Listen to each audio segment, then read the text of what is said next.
안녕하십니까? 우리는 지금 불확실성의 시대에 살고 있습니다. 오늘 저는 예측에만 의존하는 국가가 아닌 어떠한 위기에도 무너지지 않고 유연하게 대응하는 국가를 위한 새로운 행정학적 관점을 제시하고자 합니다. 강한 국가는 미래를 정확히 맞히는 국가가 아니라 설령 예측이 틀리더라도 다시 일어설 수 있는 회복 탄력성을 가진 국가여야 합니다. 여러분, 왜 완벽한 매뉴얼과 치밀한 계획을 가진 국가가 반복해서 위기에 실패하는 걸까요? 이는 바로 통제 환상의 붕괴 때문입니다. 기존에 우리는 미래를 예측하고 철저히 계획하며 매뉴얼대로 집행하면 안전할 것이라는 믿음을 가지고 있었습니다.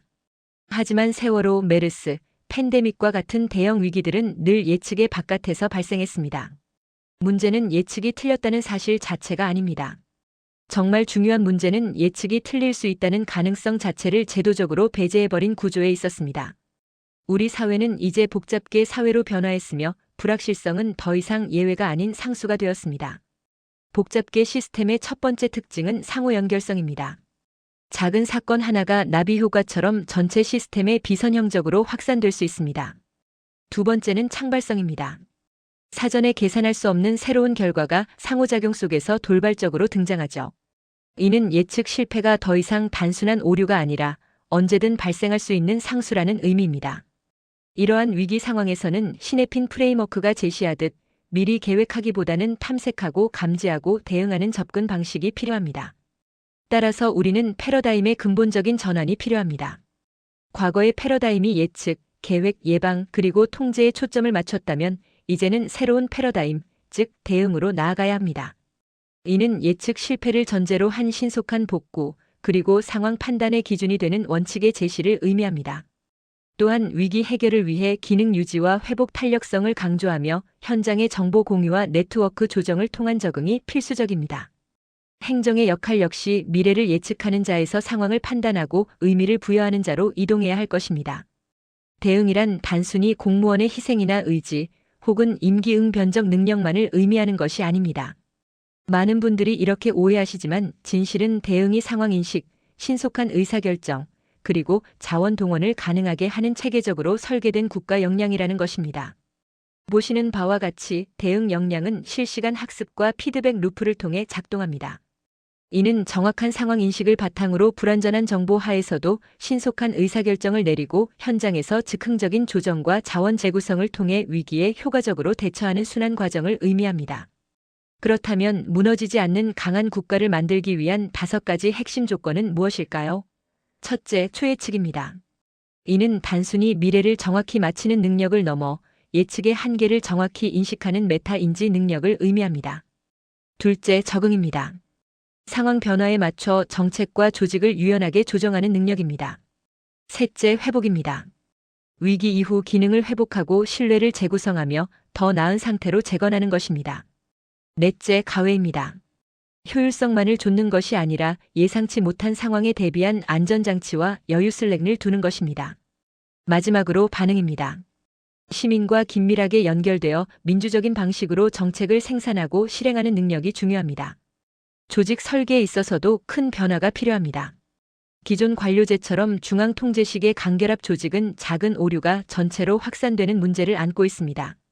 하지만 느슨한 결합 조직, 즉 고신뢰 조직 HRO 모델은 국지적인 적응을 가능하게 하여 오류의 확산을 차단합니다.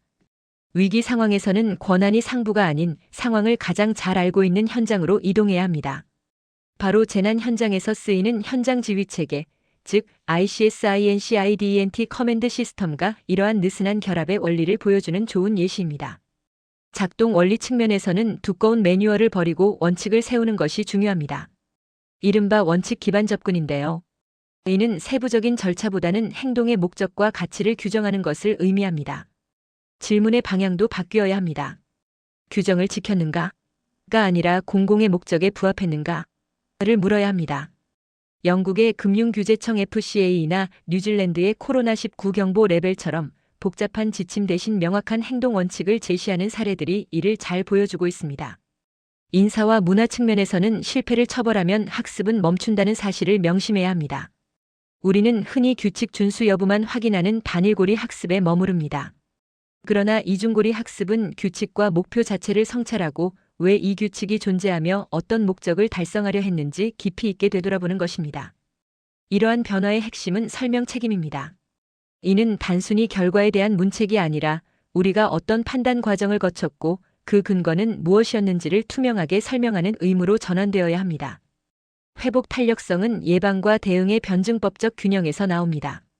모든 위험을 사전에 0으로 만들려는 과잉 예방은 오히려 대응에 필요한 자원을 고갈시키는 예방의 역설을 초래할 수 있습니다. 진정한 안전은 위협을 완전히 차단하는 것이 아니라 충격을 흡수하고 회복하는 능력에서 비롯됩니다.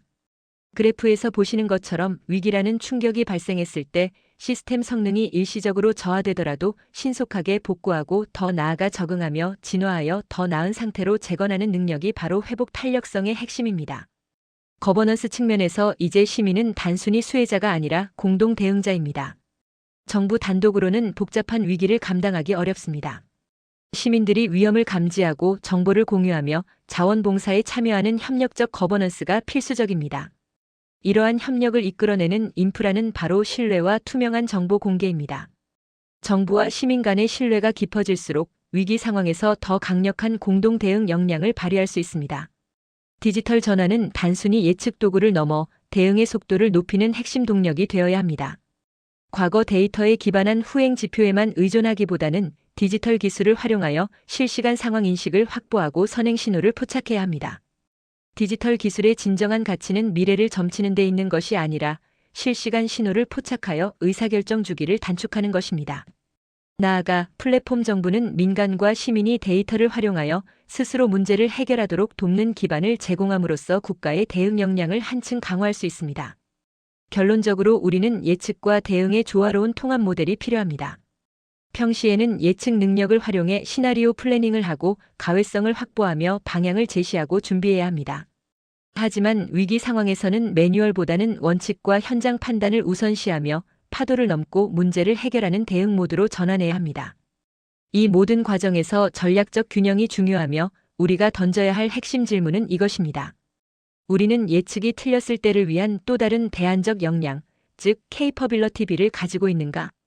이러한 비전을 실천하기 위해 우리는 무엇을 바꿔야 할까요? 먼저 조직은 효율성 중심의 군살 빼기를 중단하고 위기 대응을 위한 여유와 중복성을 허용해야 합니다. 평가는 성공 실패의 이분법에서 벗어나 얼마나 빨리 회복하고 학습했는가를 중요한 성과 지표로 삼아야 합니다. 규제는 사전 통제 중심의 규제를 축소하고 사후 책임과 원칙 중심의 규제로 전환해야 합니다.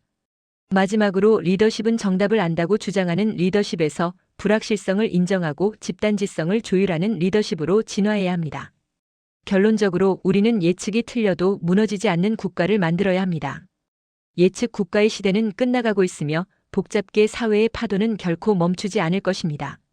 우리는 이 파도를 멈출 수는 없지만 그 파도를 안전하게 타고 넘을 수 있는 튼튼한 배를 만들 수는 있습니다. 가장 완벽한 계획보다 가장 빠르고 유연하게 상황을 수정하고 대응하는 능력이 바로 우리 국민을 지키는 진정한 힘이 될 것입니다. 감사합니다.